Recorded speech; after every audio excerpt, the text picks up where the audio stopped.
आप ठाकुर जी के भक्त हैं, पूजा करते हैं, आराधना करते हैं, फिर भी आपके दुश्मन आपसे ज्यादा बलवान हैं। लोग आपके साथ गलत करते हैं, आपको अपमानित करते हैं, आपकी बेइज्जती करते हैं, आपको दुखी करते हैं, परेशान करते हैं, और आप ईश्वर की भक्ति करते हैं। उसके बाद आप ये सोचते हैं कि हे ईश्वर, मैं तेरी इतनी भक्ति करता हूं, इतनी प्रार्थना करता हूं, उसके बावजूद भी लोग मेरा अपमान करते हैं।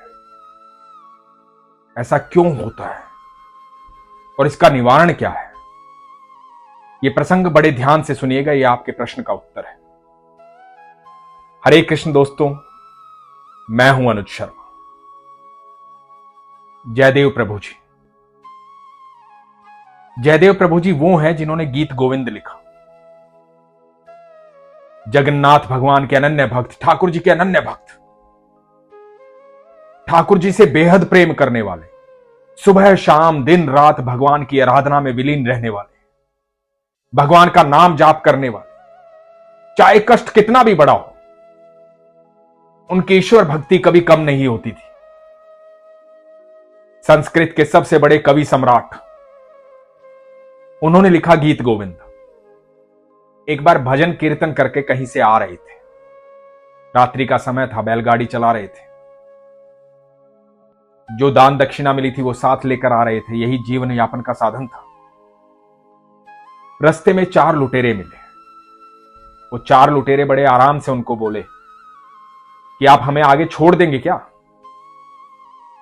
तो जयदेव जी ने पूछा, कहां जाना है आपको? तो उन्होंने कहा कि जहां आप जाएंगे वहीं जाना है, आगे छोड़ दीजिएगा, रात्रि का समय है और कोई साधन है नहीं। तो जयदेव जी ने कहा कि हां, छोड़ दूंगा, बैठिए। थोड़ी देर बाद जयदेव जी को आभास हुआ कि ये साधारण लोग नहीं है, लुटेरे हैं, लूटने आए हैं। तो जयदेव जी ने अपने आप ही कह दिया कि देखो भैया, मुझे पता है कि तुम किस लिए आए हो। तुम्हें धन चाहिए तो मेरे पास बस इतना धन है, मुझे दक्षिणा में यही मिला है, ये भोजन है, ये सब तुम रख लो, तुम्हारे काम आ जाएगा। क्यों इतने परेशान हो रहे हो? लुटेरों ने सोचा, ये तो बड़ा अद्भुत इंसान है, अपने आप ही सब कुछ दे रहा है। डर गया ये हमसे, घबरा गया, तो ये तो बड़ी अच्छी बात है। सामान लिया और चलने लगे। जब थोड़ा सा आगे चले तो उनमें से एक ने कहा कि इसने राजा को शिकायत कर दी, तो इसने हमको देख लिया है, इसे ऐसे छोड़ना नहीं चाहिए। तो दूसरे ने कहा कि क्या करें? इसे मार देना चाहिए, इसे मार दो, नहीं तो हम मारे जाएंगे। चारों वापस भागे, जयदेव जी को पकड़ा, उनके हाथ पैर तोड़ दिए और वहां बगल में एक कुआं था, उस कुएं में उनके शरीर को डाल दिया और निश्चिंत होकर के चले गए। इधर जयदेव जी का शरीर, हाथ पैर टूटे हुए हैं, कटे हुए हैं, कुएं में पड़ा हुआ है, और इतनी पीड़ा में भी जयदेव जी भगवान की आराधना कर रहे हैं, गीत गोविंद गा रहे हैं, ईश्वर को पुकार रहे हैं। उनकी आवाज में भी पीड़ा नहीं है, उनकी आवाज में वो मधुरता है, वो प्रेम है, वो अद्भुत प्रेम है। इतने संकट की घड़ी में भी उन्हें किसी बात का दुख नहीं है। हाथ पैर कट चुके हैं, लेकिन भगवान की आराधना में कोई कमी नहीं है, उस प्रेम में कोई कमी नहीं है, उस माधुर्य में कोई कमी नहीं। लगातार गा रहे हैं। कुछ देर बाद उसी कुएं के पास से वहां का राजा अपने सैनिकों के साथ आता है। वो आवाज सुनाई देती है कि कोई इतना मधुर गा रहा है, गीत गोविंद गा रहा है। पता लगता है कि कुएं के अंदर से आवाज आ रही है। अपने सैनिकों को कहता है कि बाहर निकालो। बाहर निकाला जाता है। देखते हैं कि जयदेव जी के हाथ पैर कटे हुए, लहूलुहान हुए पड़े हैं। राजा पूछते हैं कि आपका यह हाल किसने किया? जयदेव जी कहते हैं, कोई बात नहीं, जिसने किया उसे जाने दो। राजा इस व्यवहार को देख करके पागल हो जाते हैं कि यह साधारण व्यक्ति नहीं है, राजा जयदेव जी को लेते हैं, अपने महल में ले जाते हैं, उनकी सेवा करते हैं, वैद्य को बुलाकर उनका इलाज करवाते हैं, मरहम पट्टी करवाते हैं और जयदेव जी को कहते हैं कि आप निश्चिंत रहिए, अब आप यहीं रहेंगे, आपकी सेवा यहीं होगी। आप इतना मधुर गा रहे थे, भक्ति में विलीन थे। मैं भी गीत गोविंद गाता हूं, मैं भी ठाकुर जी का प्रेमी हूं, मैं ठाकुर जी से बेहद प्यार करता हूं, मैं भी ईश्वर की आराधना में लीन रहता हूं। आप मेरे ठाकुर जी के प्रेमी हैं, आपकी सेवा करना मेरा कर्तव्य बनता है। और जयदेव जी महल में रहने लगे। धीरे धीरे जयदेव जी राजा को अच्छी अच्छी बातें बताने लगे। राजा को उनकी संगति का असर दिखाई दे रहा था। राजा ने कहा कि इतनी ज्ञान की बातें आप बताते हैं, इतने मधुर गीत आप गाते हैं, मैं आज से आपको अपना गुरु मानता हूं। थोड़े दिन बाद जयदेव जी ने कहा कि राजन, मैं चाहता हूं तुम खूब तरक्की करो, खूब कामयाबी पाओ,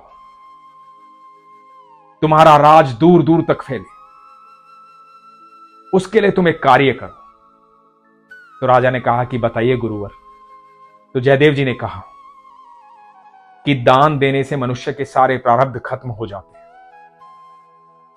सुबह समय निकाल करके लोगों को दान करो, जो मांगे वो दान दो, तुम्हारे खजाने कभी खाली नहीं होंगे, तुम्हारे राज्य में बहुत समृद्धि होगी, तुम्हें बहुत तरक्की प्राप्त होगी, तुम हर जगह विजय पाओगे। जितना दान करोगे उतनी तरक्की मिलेगी, सारे प्रारब्ध खत्म हो जाएंगे।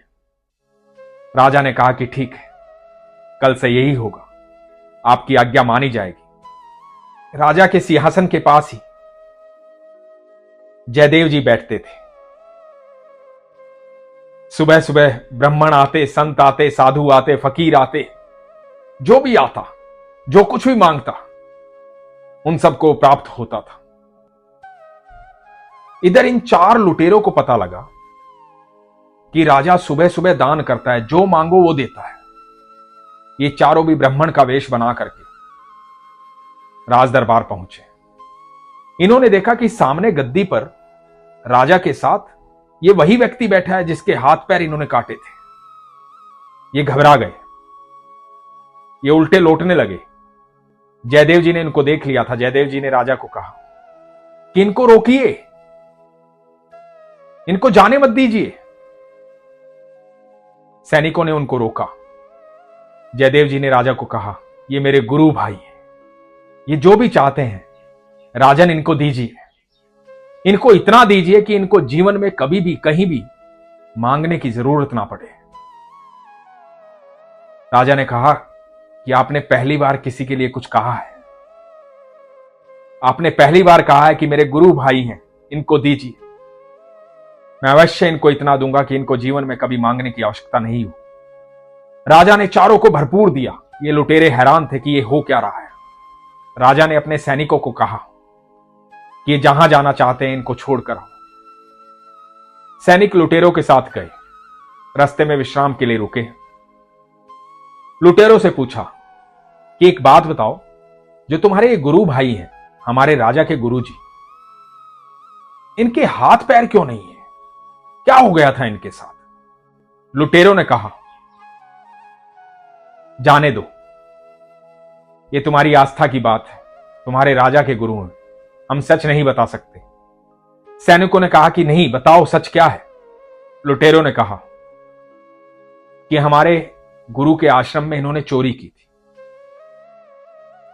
जब चोरी की थी तो हमारे गुरुजी को पता लग गया और गुरुजी को बहुत क्रोध आया। गुरुजी ने क्रोध में इनको मृत्यु दंड दे दिया। हम चारों की जिम्मेदारी थी इनको मृत्यु दंड देने की। हम इनको लेकर के जंगल में गए, हमें इन पर दया आ गई, हमने हाथ पैर काट दिए और इनको वहीं फेंक दिया। हमने इनकी जान नहीं ली। जैसे ही लुटेरों ने यह कहा, बताया जाता है कि धरती फट गई,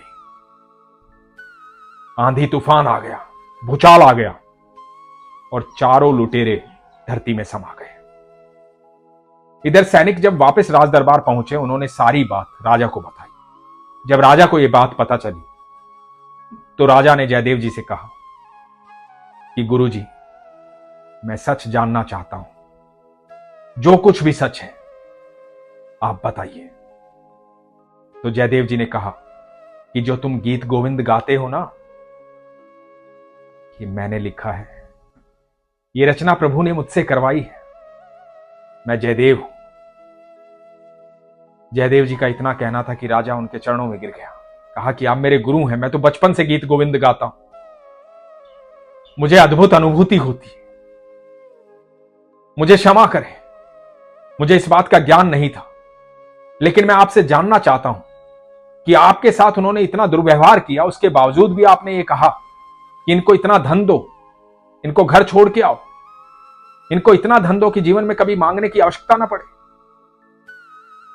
तो जयदेव जी ने कहा कि मैं चाहता था कि उनके पास इतना धन चला जाए कि वो सारे बुरे कर्म छोड़ दें। मैंने उनको क्षमा कर दिया था। मैं चाहता था उनके जीवन में सुधार हो जाए, लेकिन ऐसा हुआ नहीं। और जब आपके साथ कोई गलत व्यवहार करता है, आप उसे क्षमा कर देते हैं, तो प्रकृति उससे बदला लेती है। फिर ईश्वर उसे नहीं छोड़ते, ईश्वर उसे क्षमा नहीं करते हैं। इसलिए मैंने तो उन्हें क्षमा कर दिया था, पर मेरे ठाकुर जी के क्रोध के सामने कौन रुक सकता है। मेरे ठाकुर जी ने मेरे उस दुर्व्यवहार का बदला लिया। दोस्तों, ठाकुर जी कहते हैं, जब भी तुम्हारे साथ कोई गलत करे, कुछ भी करे, तुम निश्चिंत हो जाओ, उसे क्षमा कर दो। बदला लेना तुम्हारा काम नहीं। यदि तुम बदला लोगे, यदि तुम ही कर्म करोगे, तुम ही चिंता करोगे, तो मैं क्या करूंगा। यदि तुम सक्षम हो बदला लेने में, सक्षम हो चिंता करने में, और तुम्हारी चिंता से कोई परिणाम होता है, तो करो चिंता, लो बदला। फिर मैं क्यों बदला लूंगा। जब तुम समर्पण दे दोगे, ठाकुर जी के सहारे सब कुछ छोड़ दोगे, तो आप कल्पना भी नहीं कर सकते कि ठाकुर जी क्या करेंगे। आप यकीन मानना दोस्तों, जब भी आपके साथ कोई गलत करता है, आप उसके साथ दुर्व्यवहार मत करो, आप उस जैसे मत हो जाओ। यदि आप भी उस जैसे हो गए, तो आपको यह अधिकार नहीं है कहने का कि आप ठाकुर जी के भक्त हो, ठाकुर जी के प्रेमी हो। फिर आप ठाकुर जी पर विश्वास नहीं रखते। जब आप ही सारे निर्णय लेने में सक्षम हो, तो फिर ठाकुर जी पर विश्वास कैसा। समर्पण देना है तो पूरा दो, जैसा अर्जुन ने दिया था। फिर देखो, महाभारत का युद्ध आपको नहीं करना, आपको सिर्फ जीत का श्रेय लेना है। युद्ध तो ठाकुर जी करेंगे। इसलिए अपनी सारी चिंताओं को ठाकुर जी पर छोड़ दो। संपूर्ण विश्वास रखो, शंका मत रखो। हम सब जानते हैं हमारी क्षमता कितनी है, और हम सब ये भी जानते हैं कि हमारे ठाकुर की क्षमता कितनी है। तो इसलिए आज से अपनी क्षमता पर भरोसा मत करो, अपने ठाकुर की क्षमता पर भरोसा रखो।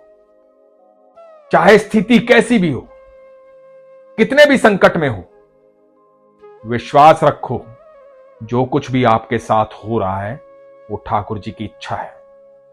ठाकुर जी आपको तैयार कर रहे हैं, आपको ऐसा तैयार कर रहे हैं,